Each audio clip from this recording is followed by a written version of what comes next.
in a tweet real quick. Alrighty. So, like, people watch us while we record the podcast. Is that what's up? Yeah, pretty much. And then I'll talk to chat because I acknowledge their existence, but James does not. I like this being a podcast, so we're in the moment, but Corwin's always like, "Oh, what up, all the people in chats?" And it's like, no, please pay attention to the people you're directly talking to. It just gives me an excuse to ignore James, honestly. Oh my God. Wow, tension makes for combo. I get shit on all my podcasts. Only because you're like, oh, Corwin never supports me, and I'm like, you're a liar and a fraud. Even my guests on talking about Beyblade now have been mean to me. Because you've been mean to them. Oh no, not the guests. Don't make yourself out to be a victim. Oh well, in this case, I absolutely am. The lies and slander. Well, my good friend Corwinning is live. Hit People Guy wants to join us and tell us to have a good day. I said he could. If he jumps in general, I'm gonna bring him over. Let me know when I should start recording. Well, I have tweeted. I have put the notification on the Discord. So I guess it's like, you know, a time that we can start. It is 6:01 on the dot. Everything's good. Everything's going. All right. I'm going to switch over to our podcast screen. Ha ha ha ha ha ha. Hello. Oh, James, what? Hi. My name's Corwin. And my name's James. And thanks for listening to This Movie's Gay. Woo, Corwin. Guess what? Oh my God, We James, did it. what? We hit 10,000 plays. Oh, that's awesome. Yeah, I saw that you Today- tweeted about it. We were close, and I was like, Oh, but congrats. thank you, but no cigar. And I said, we got to do this. Then my good friend Corwin, a.k.a. the host of this show, yeah, I'm the blimey co-host, we bumped over. We got it. We're 10,000 strong, just like Million Mothers strong. That's my favorite website. I'm lost for words, honestly. Do you know what that is? No.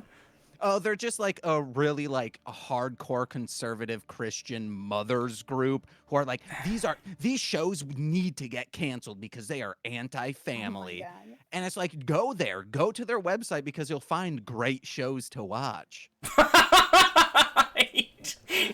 You just use the website for like the opposite. They're like, don't watch these shows, and you're like, oh, I'm going to watch all of these. Yes, I think most people use their website as that. Like Star versus the Forces of Evil was always on their list because in some episodes Marco would play a princess, so he would be like dressed as a princess, and they were like, this is vital to our children's minds. Disney needs to get this out. And it's like, okay, well, one, no, and two, this isn't on Disney. This is on Disney XD or whatever it's called these days. So it's like deep cable. If your children are finding this, fuck off. That's your bad. That's their bad.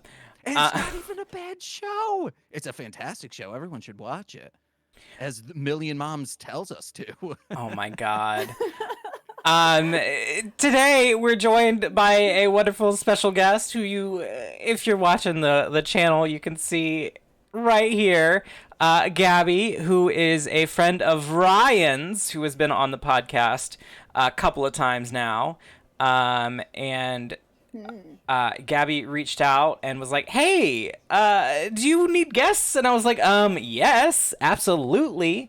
And she chose the movie this week, so it was a wonderful one, might I say. I know James will absolutely disagree. I'm glad. You can tell us about yourself. Say anything you want. You know, really within reason, obviously. But but I think Sure. that's understood. Well, well, hey everyone. My name is Gaby. My pronouns are she, they, or anything respectful. I am an actor, certified intimacy director, a fight director, Ooh. and a director. One of those unicorns out in the wild, an intimacy director. That's, And important. it is, but you can see why this kind of influenced my movie Your choice. choice. Today, perhaps. This is my first thought, actually. Oh, he vanished. I saw HPG join the general, and I was gonna drag him over to say hello, and he left. Now he's in the chat. Corwin, What? we used to have an issue. How close are you to your microphone now? You used to be like in like an indie rocker from 2011 singing in the other studio, and now you are so loud. James, I'm just There- living my right there, best that's life. good. I'm living That's my best good. life. I just got excited. Back away from the mic when you get excited like this. James, that's asking too much of me.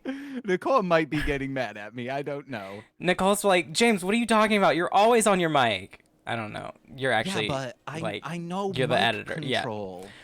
I see the waves. Wow. I've been doing this for Yeah, I don't have years. anything up to show me my way. I see at the bottom that I'm hitting a good spot right now, and that's about it. That's all I see. This is what the show is, Gabby. This is what you've joined. This is just James and I arguing.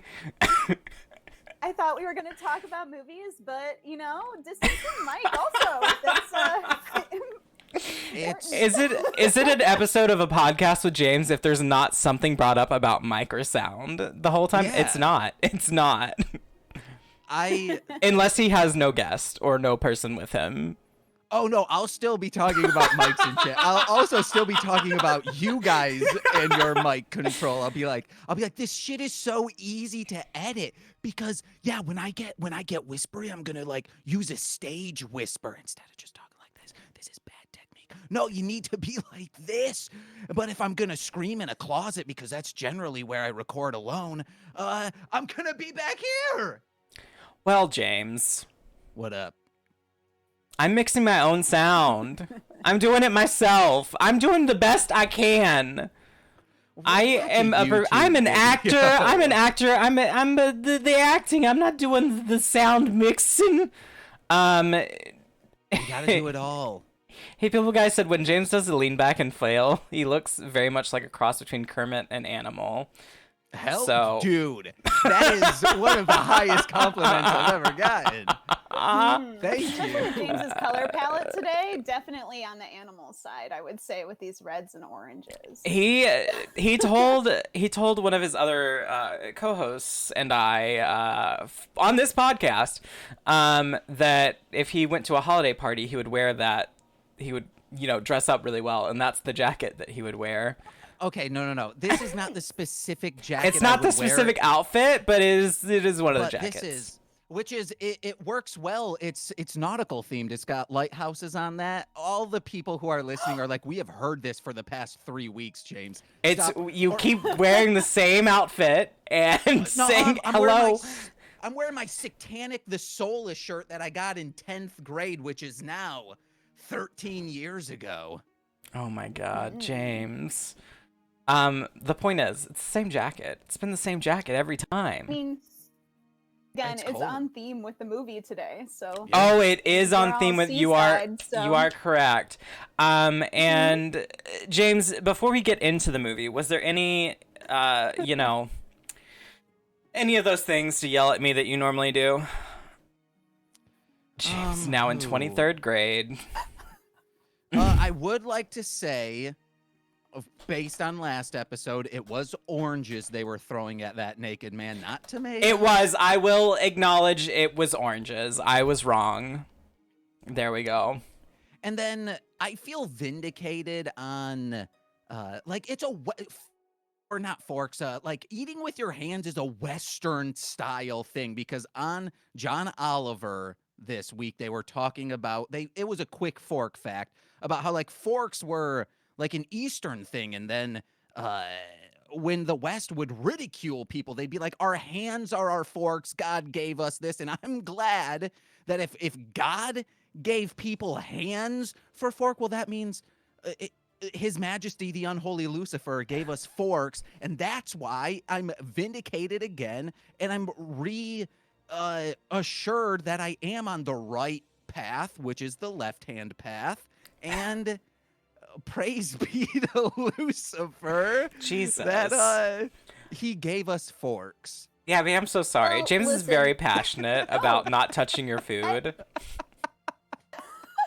That is very specific. I will uplift this origin story of Lucifer giving us the fork, as I went to high school in Hinsdale, and our mascot was the Red Devils, and depicted with a giant fork.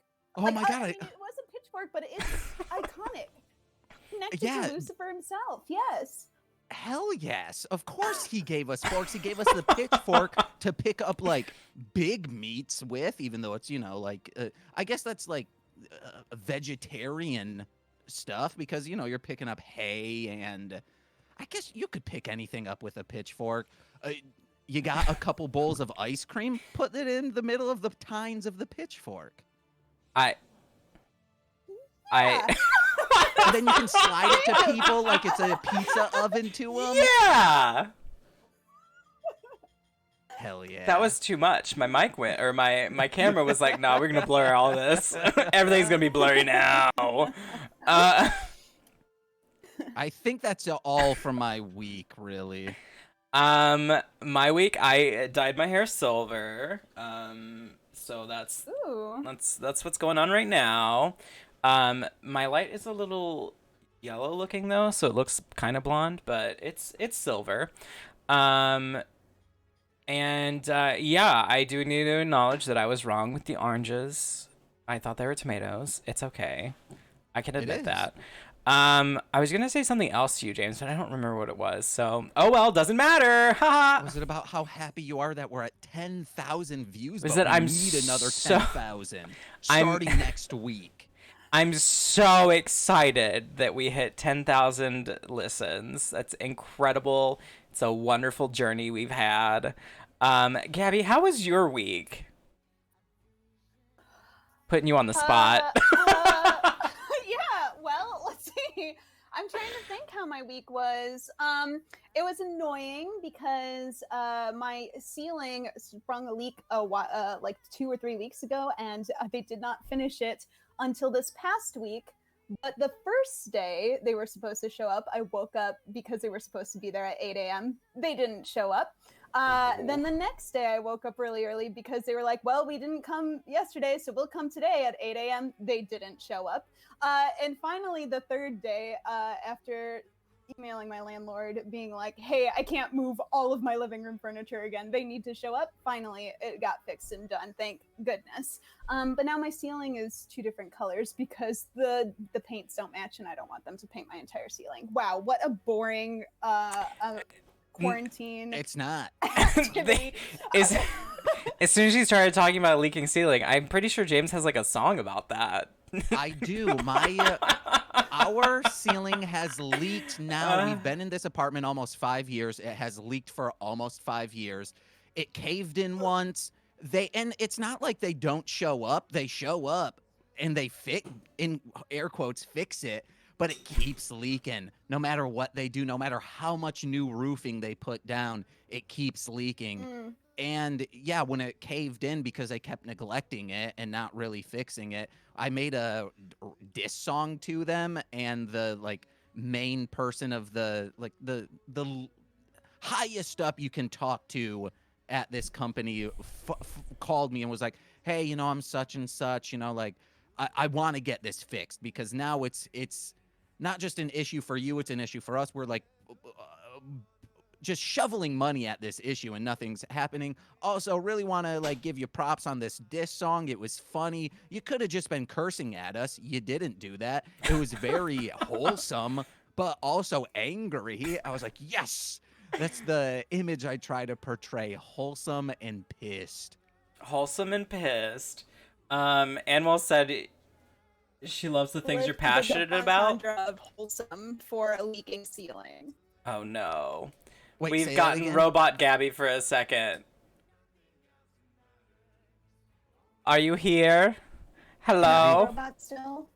You're- I am here. Okay. Hello. Oh my God. You're good. I think you're good now. Not a robot. I was uplifting James's wholesome joke because leaking, stealing, and holes. And that's what you missed in the robot voice. And What was your question, Corwin? Oh, sorry. Go ahead. James. I was just gonna say, like, so if you need, if it keeps leaking and you need someone to write a diss song to your landlord, hit me up.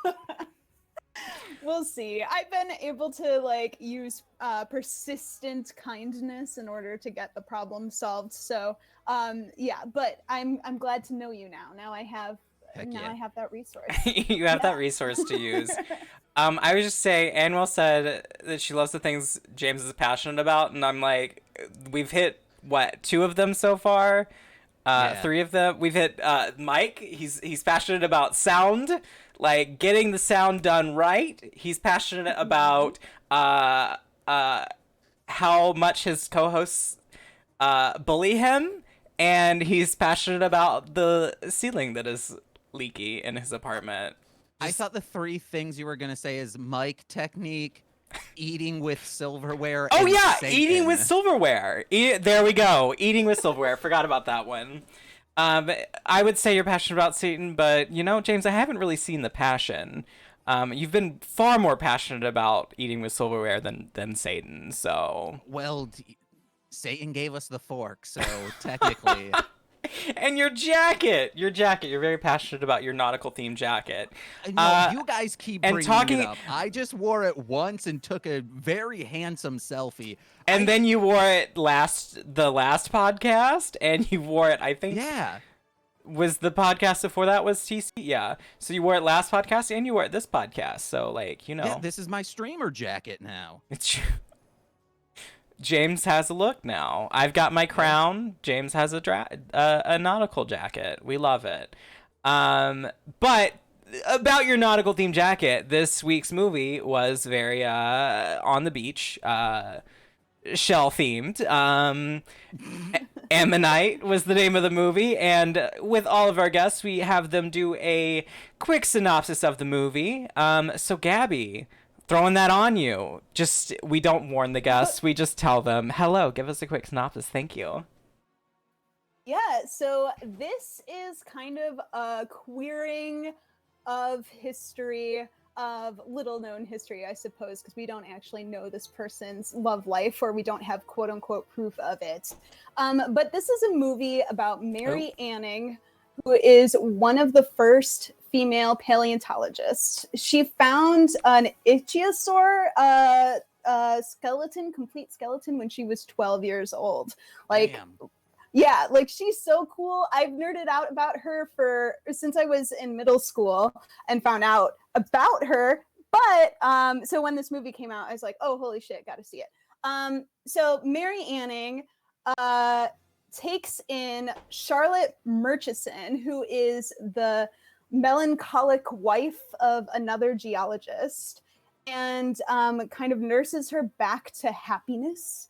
And in that nursing back to happiness, they end up falling in love and having a passionate affair. And then they eventually, spoiler alert, part ways. It is a fictional telling of their relationship. These are 2 actual real people in history who were friends and knew each other. Even Fiona Shaw is in the movie too, and her character is also an actual human being. All paleontologists, all scientific ladies. And yeah, that's my little synopsis, I suppose. Beautiful, beautiful synopsis. Thank you. So, James, I messaged James, and he messaged me and he was like, did you choose this movie or did our guest choose this movie? And I was like, well, the guest chose the movie. And he was like, okay, well, y'all have to talk because I'll have nothing to say. And I was like, well, why, James? Why would you have nothing to say? And he said, I only have about 5 notes. So I want to take a moment and guess what those notes were. I'm just gonna a general guess. I truly think you will not guess my notes for this. I might not, but if I don't, like, I'm at least hitting things that James would probably talk about. Yeah, go for Okay, it. so number one, just first off the bat, the peeing on the beach and then immediately grabbing food. Not watching it. That happened? Did you not watch the same movie? Guys, I'm gonna be completely honest. I checked out like this movie could have been 48 minutes. Oh my god. It felt a lot. It's my same gripe when I started watching Eraserhead. Don't know if you guys like David Lynch. I've seen Eraserhead. Yeah. And if you like David Lynch, hey, I am sorry you've been conned by that man. But he constantly does these like long drawn out establishing shots, and it's like, you just bring us to where right before you need us to get there and then start the shot there, instead of these, like, I don't need to see people walk up the entire street, get to the door, look to make sure it's the address, look up at the house to make sure it's the correct house on the address, and it's like, now I'm going in. Just start with the looking at the address and being like, now I'm going in. All right, so moving on to the out a lot. Yes. Moving on to the sorry. next note. Did you have a note about Fiona Shaw's open blouse with corset, like the her whole outfit going on? Do you have anything about that? Oh, the like green one? No, the when we first see her in her When we garden. first see her in her garden. She's wearing those red leather gloves, and I mean, Red leather. It's when she was obviously. going to get the salve. Oh, the botanist? Yes. Oh no, I didn't have anything written down. Oh my about god, this, like, James, were you watching the same movie? I remember this scene, but there was nothing I could. All this is just someone is like, hey guys, I would like to tell you about my day, and it's like, okay, and then they tell me about my day, about their day, and I'm like, yeah, that's someone's day. And James, I think we watched different. We films. watch. Well, I don't think James is used to watching films like this, which is totally okay. Okay. Before this podcast, I wasn't used to watching films. Okay. Okay, let me. Do you have a note about the numerous intimate scenes? Not really. Like, oh my there's a god. Deedle, and then like I do have one note about, like, not even. If you are daughters out there, if you are supporting your He's mother going into his note. financially, you can let a moan out. I don't care if your mom's like, oh my god, they're doing sinful stuff. Fucking get bent, mom. I've also come to realize I don't enjoy moms that much over the course of this past week. But passionate about not liking moms. that's the only thing I had written down about that scene.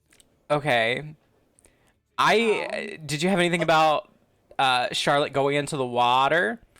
Like in that little the carriage thing that they backed up to the beach. Bathhouse. Yeah. So one quick thing about I knew there would start to be intimacy, and seeing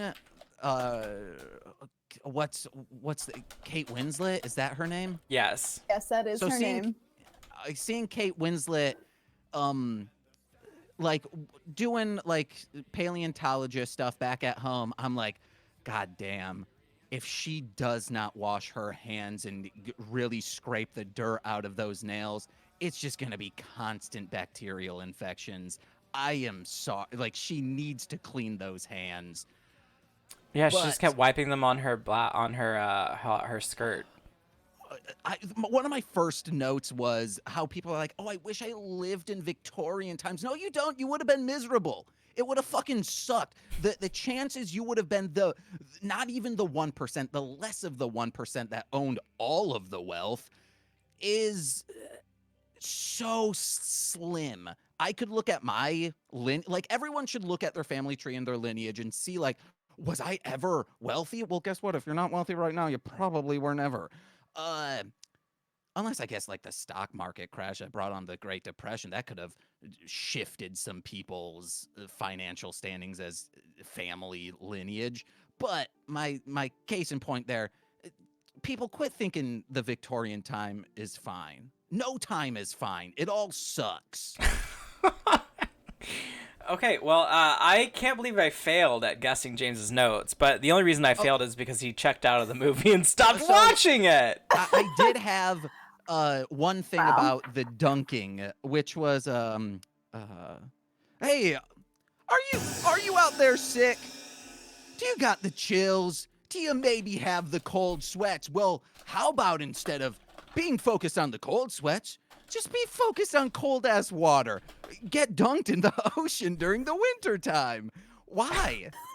You could just get the negative ions that splash up on the water side that chemically, scientifically proven to help you feel better. And you don't even need to go in the cold water. Even if the water's warm, you don't even need to go in the warm water.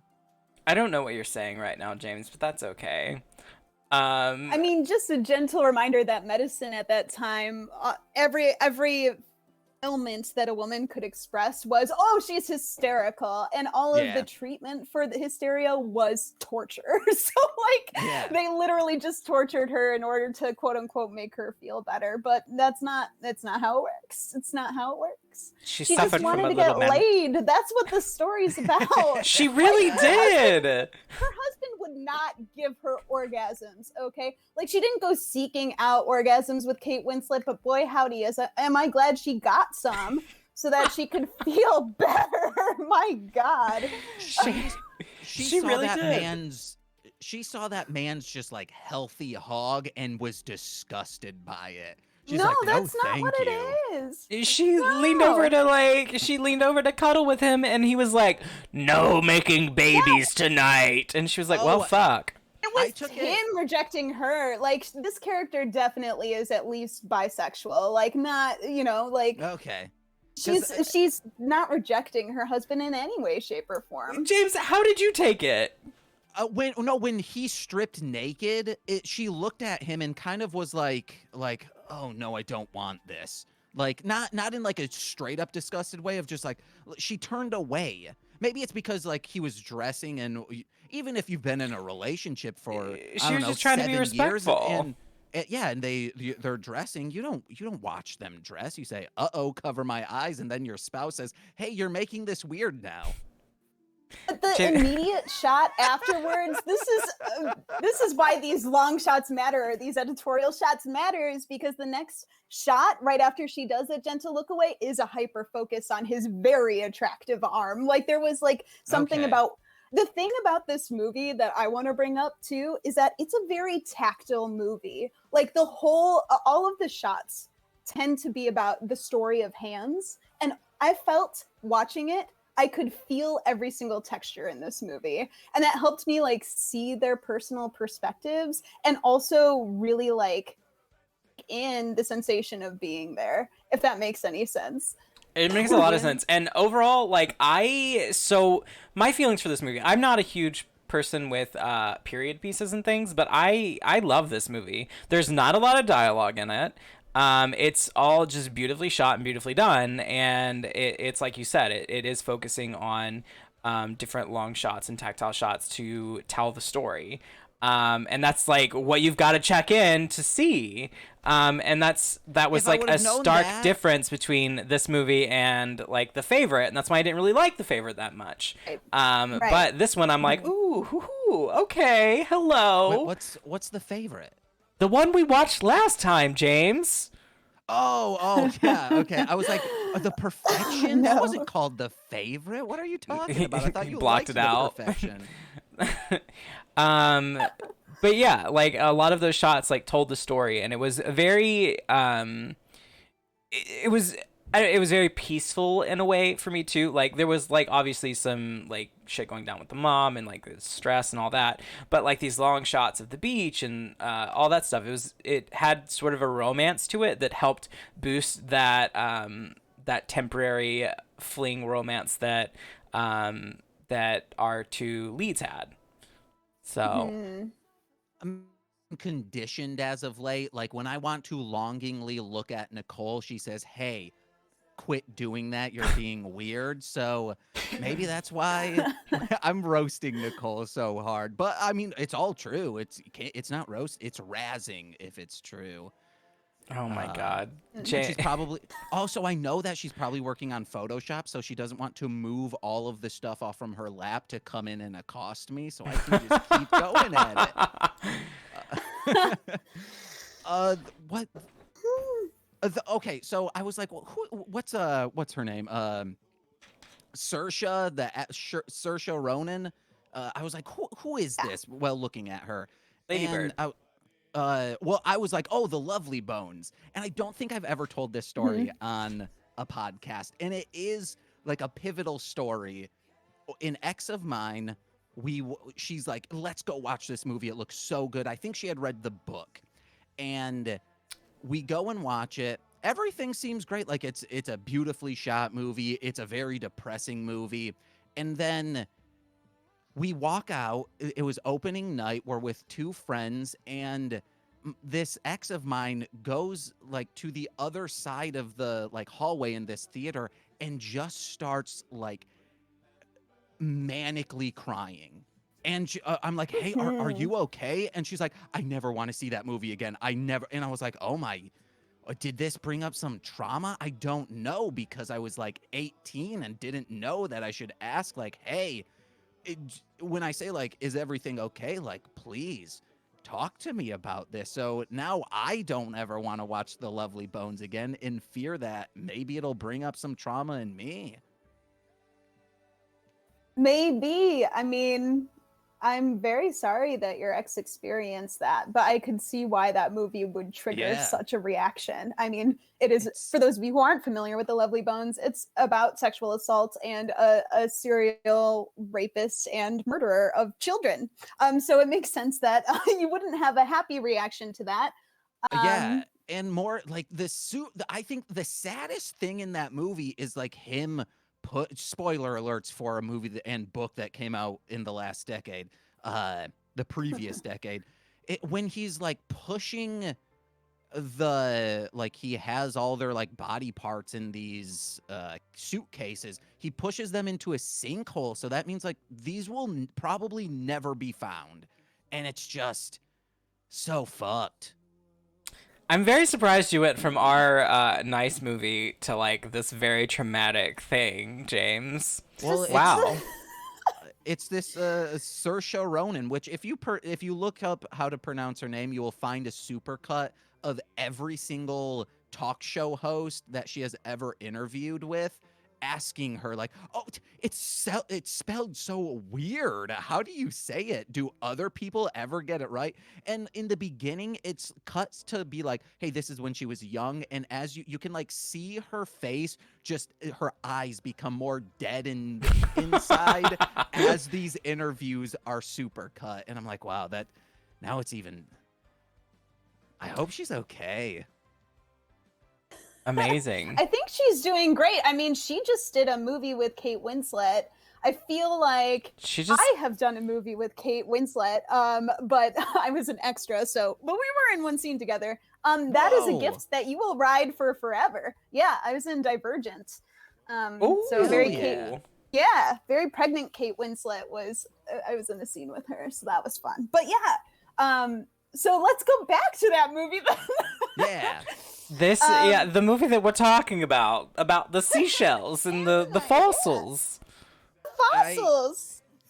I have one more note. We watched the trailer last night, and Nicole, I think, was like, "Hey, why is he watching this trailer?"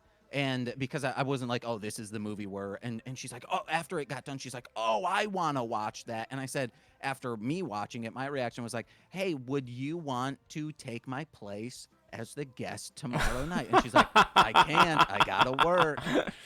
Aww. Oh, no. It would have been fun to have Nicole here. Yeah.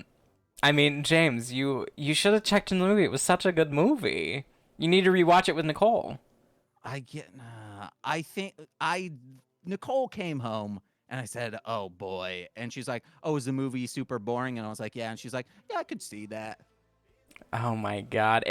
James, not every movie has to be like an action-packed full movie of I like don't things and like Dude, I keep bringing up Winnie the Pooh, the movie that came out in like 2011. Perfect movie. It's well paced. It's only like 82 minutes long, and it's fucking great. I mean, I was sitting here watching this movie and there was not a single point where I was just like, "Oh, I'm bored." That was Like pacing. Yeah, I like was I I was never in it. wanted to check my phone. Yeah. Yeah. um yeah, I feel like there Gabby, were let's just get so into many your beautiful notes. Yeah. visuals. Sorry. Yeah, Go. I feel like there were so many. It's all good. Thank you for inviting me to share some of my notes.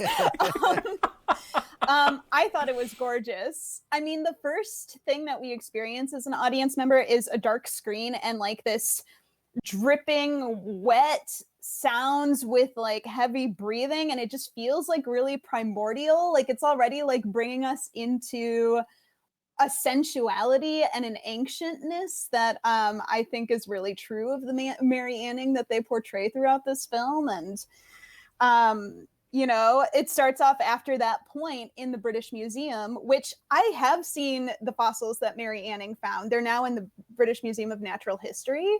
And you know, highlighting the truth of that time and also the truth of what women and people who are socialized feminine experience now, which is the immediate erasure of our accomplishments to uplift a cis man. Like that's what they do with switching the nameplates immediately as soon as we see that fossil go into the museum. So those are, I don't know, just to kick us off, what do you think about those moments, I suppose? I mean, I like that they showed us that like that happens because that happens so constantly with anyone that is not, you know, a straight white cis man. There are, and a lot of our history in itself is often whitewashed, or a very Christian mindset or point of view is put on like ancient peoples that don't necessarily have that religion or have that situation. So we have a lot of, you know, speaking specifically to LGBT people, we have a lot of LGBT people that have been lost through history because, you know, their, you know, corpses have been excavated and stuff with their lovage, and they're like, oh, they're just friends. They're just best friends. They were warriors together. It's like, no, they were lovers. They were, you know. So like that's the thing that happens, and it's interesting to see a movie like show that just so blatantly, the name tags or the plates being changed, and her discoveries being just like completely, you know, washed away of what she did. And I like that whenever she goes to visit Charlotte in her home and seeing that fossil, that ammonite that she had found that Charlotte's husband had purchased, and seeing the little placard that had her name like posted back over it to be like, nope, this was hers. I didn't notice that. I was like, oh, what the fuck? And Ryan had to point it out to me. It was like, oh, it was her name. It was her name that got put on there. So that was, you know, a nice like recall to that moment in the very beginning that we saw. Well, yeah, I mean, I think this whole film does that, of choosing to queer this history as opposed to assuming that it's straight. Like I feel like that's the whole reason why this movie exists, is we don't know very much about her romantic life, because as far as her family members know, she didn't have one, but she did have this very close relationship with Charlotte Murchison and with Elizabeth Philpott. And it was cool that they were like, well, why couldn't it be love that was between them, or romance or sexual attraction? Why wouldn't it be? Yeah. Because that's a lot of the criticism that this film is getting, is people are mad that they made her queer. And it's like, wait, why are you mad about that? Why are you mad?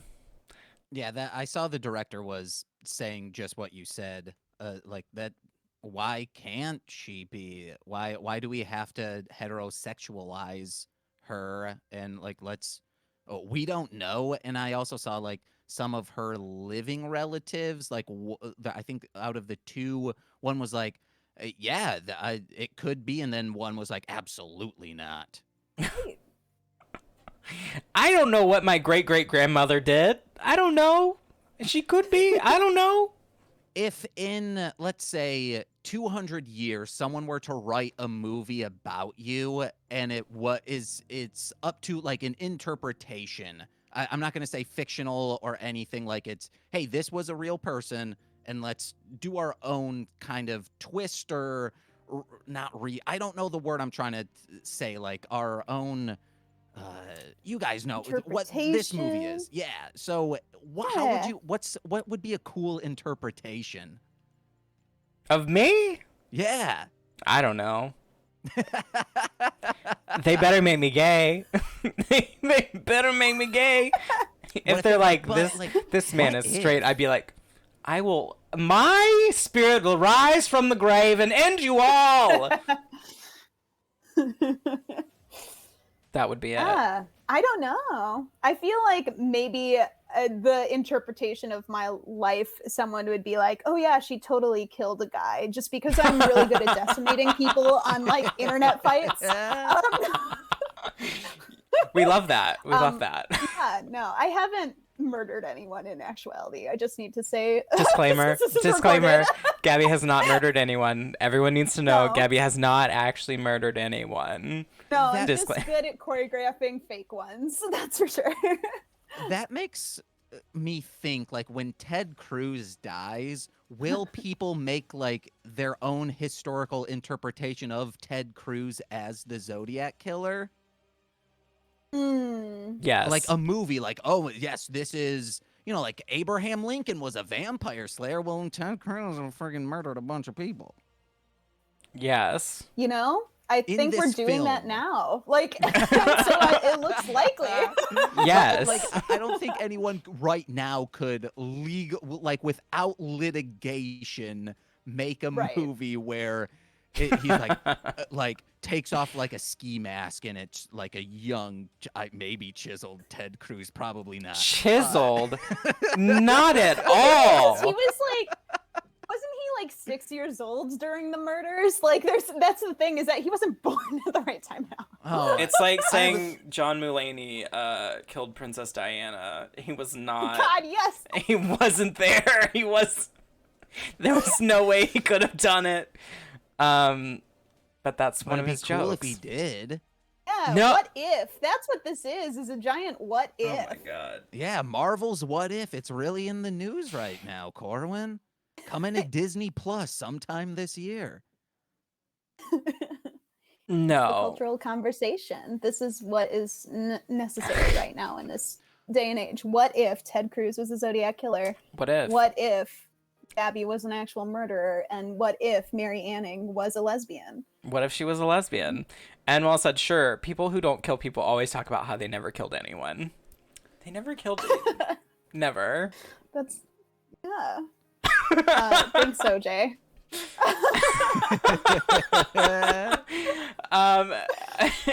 What were you posed that to us, but what were your thoughts on that? I don't know. Maybe like, oh, it was all a joke. He was actually happy the whole time. Or like, wow, no, God. His co-hosts were purposefully doing this, not to get on his nerves, but to make him better. If I can insert a cricket noise. You want me to insert a cricket noise right Insert here? a cricket noise just right there. Oh, right here, you're saying? Like, yeah. now. Okay. Like in the silence that followed. Hey, guys, right now you are hearing a cricket noise as I speak. I've done the same exact joke to Nicole when she said to do, like, insert a cricket noise. Insert cricket noise. And then put it much later when she told me to put it. I know. Where to put it. I know you're going to do that. And that's why we give you shit, James. That's why we give you shit. It's funny, That's the point of this podcast, isn't it? It's to make laughs, not to dissect film.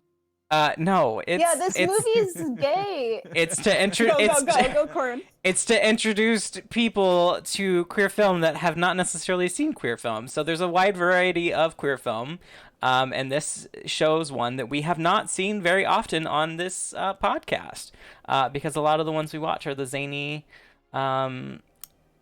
fun films that James loves. Yeah, Right. So we got to get back to at least one or two of those soon. Too bad. The next film is also very traumatic. You're Oh, welcome. the next one's great. I'm excited to talk about. I was hoping we were doing that one tonight, so then it wasn't like back to back. Like, I wasn't really into this movie. Well, the only reason you weren't into this movie is because you weren't paying attention, James. Come on. We already talked about this. And then it made me not pay attention. Okay. So a moment that made you pay attention during the podcast talk that we're having now, that what didn't catch you during the movie was the urination. Can we talk about the urination for a second? Please, Yeah, let's go do for it. that.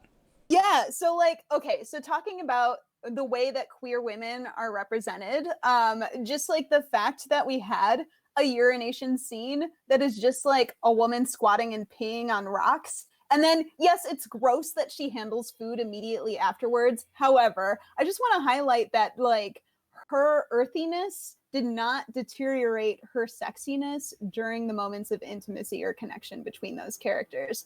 And that felt like revolutionary to me as a queer person watching two queer women on film. I mean, I don't know what Kate and Circe's sexualities actually are, but they're very straight passing.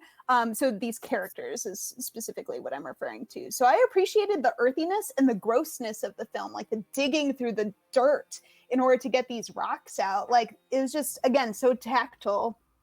That's the word that I keep coming to. I think it was done very well. Which also, okay, so for those of you that don't know, I grew up around farm animals and things like that. And my grandmother had chickens and my mom had chickens, and I've had plenty of farm fresh eggs. And for a chicken to be in that egg had to be there for a while. They weren't getting those eggs every day. They were not getting those eggs every day, because if they were getting those eggs every day, that chicken would not have been in that egg. I was just confused, since they're so poor, and they were eating the eggs obviously as part of their like routine. How are they gonna let an egg sit out there that long? That was also pretty early in the movie, and that eating scene did turn me off. So it could all go back to my weird thing with food, and Your immediately weird thing I'm with like, food. oh no. Oh no. Because the same thing happened in Eraserhead. They have a chicken that moves, and they're trying to like cut into it, and it's bleeding but still moving. Oh my god, this movie's Eraserhead. Holy crap. Oh my god, James.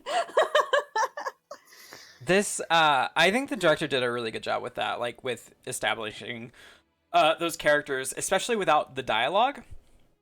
This movie is very dialogue-light. There is not a lot of dialogue throughout the entire thing, and he was able to really establish like their characters, especially Kate Winslet's, the stoicness, and that her whole personality and everything, like within just like her walking around and looking for the fossils, and her limited interactions with her mom and Charlotte's husband and like things like that. Very, very established her, which was great. And in establishing them, I also want to bring up the Fiona Shaw's character. Just that scene, that scene where it first introduced us to them, like as like having known each other. I was so drawn in and so intrigued, and I was like, I want to see a movie on that. I want to see a movie with Kate Winslet and Fiona Shaw's characters, like their whole relationship history. I want to see that. I want to know what happened. Yeah. Oh my god. Yeah. It just. I mean, she showed up on that. Go ahead. No. Go. She showed up on that screen with like some hot femme daddy energy and those like red leather gloves. Like, I'm just like, this is it. And they're gonna get that sexy salve and like have like a moment of intimacy between rubbing that basically vapor rub on her chest. Oh my god. Like, what an interesting passing along from the ex to the new girlfriend that was. Yes, but I agree. I would definitely watch a Fiona Shaw and Kate Winslet two-hander about Elizabeth Philpott and Mary Anning for sure. It was just, like, it just brought in Fiona Shaw, and then Ryan screamed, obviously, and then I was like, whoa, because she's sitting there with that, she's got the corset, she's got the open blouse just there, and she's like, hello, red leather gloves, I got your salve for you. It was a moment. It was a moment. Was hot. It was hot. And that's another moment of like queer women representation that we don't see very often, of like seeing older women looking so casually desirable. Like that was so awesome to see too. And she kept that look throughout the whole thing too. Whenever she went and went to the music, the little music show, that I think that every single person that has artist friends or music friends or whatever has gone to something that's similar to that. She kept that sort of sensuality like there, and then later talking to Kate Winslet's character, just like at the table after the loss of her mother. It was like, oh, it was a whole great. Very, very well established character. Very well established, like, you know, that sensuality there, as well. Yeah, I think. Go ahead. No. I didn't have anything else to say. I just ended with Well, the sensuality of this film, like beyond just like the literal textures that we're experiencing, like there were some shots that I was just like, wow, if you don't kiss her neck right now, and then she wouldn't kiss her neck because she didn't know where she stood. And it was just like that sort of tension, that sexual tension that they were able to generate without leaning into like what we as a modern audience expect to witness as a building of sexual tension, again, was just like so masterful and vulnerable at the same time. Like the necks in this movie, I feel, tell such a story that I, as an intimacy director, was really excited by. I'm like, yes, you use that line. Yes, show us all these vulnerabilities. Oh, it's so great. And as an intimacy director, so we've got about 9 minutes left before you've got to head out. So would you like to discuss their intimate scenes? Or do you have any other notes that you'd like to like breeze through real quick? Just other notes that I have is like discovering that Charlotte is essentially a Utah. Oh, sorry. Let me say that sentence again. Charlotte is that Charlotte is essentially a U-Haul lesbian by the end of the movie was kind of interesting. She's like, hello, move in with me. Move in with me right now. And just like the tension between your new girlfriend and the ex at that dinner party / concert was also very moody and very like honest and an interesting tension that I didn't expect to witness in a period film. So like that was really cool. Lot of brooding in this movie. We love a good brood. It was really great. I love brooding. As far as intimacy goes, so I looked up whether they had an intimacy coordinator on this film. They did not have an intimacy coordinator on this film. However, Kate and Shirza choreographed their own intimacy before shooting it, so that they were on the same page. None of that was improvised. And so that made me feel really good. Like there's a whole article with Kate Winslet, an interview with Kate Winslet in Vanity Fair, where she talks about like the depiction of sexuality in this film, but also over her whole career. And so it was just really cool to see that she advocated for that collaboration between her and her co-star in a way that could allow them to perform such sensuous connection between the two of them. Yeah, I think on a technical standpoint, there were some stacking issues, from my professional opinion.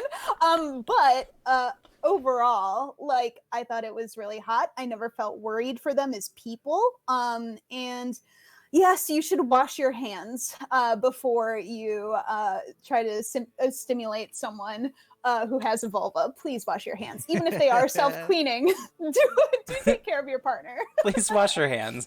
Please wash your hands before you eat too. It's very important. That's how diseases spread. And the film does show that during that period, certain cultures that were primarily white were not very clean.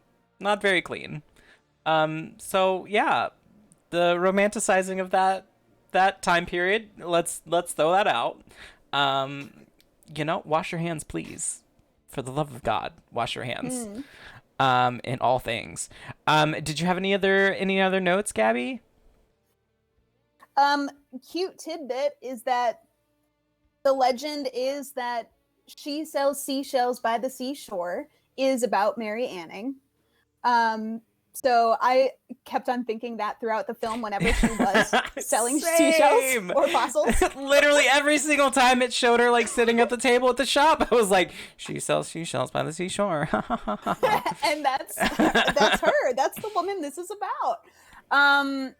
Yeah, I mean, I thought this was a really great film. I highly recommend it. I wish that there was, and I haven't seen the entire production staff, but I wish that there were some more feminine perspectives behind the camera. But ultimately, I felt that this is a movie to be celebrated in that it represents queer women in a way that I haven't seen before. And also, if you are a paleontology nerd like I am, then you definitely need to see this movie. Yay, dinosaur bones. From another perspective, I did look up like the director and stuff. Because he also directed a movie called God's Own Country, that's very similar to this in that there's like little dialogue and stuff like that. It's a queer movie that has been on my list of things to do. So we will do that eventually. But this director, I believe he identifies as queer. I don't know for sure. It's not on his like Wikipedia or anything like that, but I'm pretty sure he is. Because I think God's Own Country pulls a lot of his own point of view and like a what if situation for himself. And it's very gay. So yeah. It has been absolutely lovely having you here, and we absolutely need to have you on a future episode as well, talking about more movies, especially when we can have a nice breakdown of a movie instead of just jokes with Jams. This is a movie that I really want to do, but we need a guest who could speak on it, either someone who identifies as a woman who is lesbian or bisexual. We need to do Chasing Amy soon, and because I really like and it would balance out this movie because that has so much dialogue in it. Just to see if like that movie, because as a teen I enjoyed it, but I know there's like a lot of people saying like, oh, it's a bad representation of queer people, and I want to know. I want to dig back into it and see like, is it? Well, it's on the books for the future. We'll see what happens, James. We'll bring someone in. We watched Freaky. Have any of you guys seen that? No. Maybe. No. We should do that. It's that Vince Vaughn and what's his name? Landon. That's his last name. Not Michael Landon. That's, I believe, his father. I cannot remember the director's name, but that's a movie we should do for Halloween. Okay. Gabby, do you have any plugs, anything you want to like throw out there? You can be your social media, like anything like that. And it can be absolutely nothing as well. Just any of those before we wrap up. Sure, yeah. If you are interested in my work, you can check out my website, GabbyLobotka.com. You can also find my professional page on Facebook. On the other social medias, my handle is theater_warrior. That's THEATRE _warrior. And yeah, I don't know what else to plug. You can find some of my work on YouTube. I made a very queer adaptation of Love's Labor's Lost set during the beginning of the quarantine in Chicago. That's called Groups of 10 or More People. You can find that on the Little Brain YouTube page. Yeah, that's what I got to plug for you today. Amazing. And send all those links to me or to Corwin, and then I'll put them in the show notes. Yeah, so Okay, that cool. people can like find it on like the Spotify and the Apple and like all that stuff.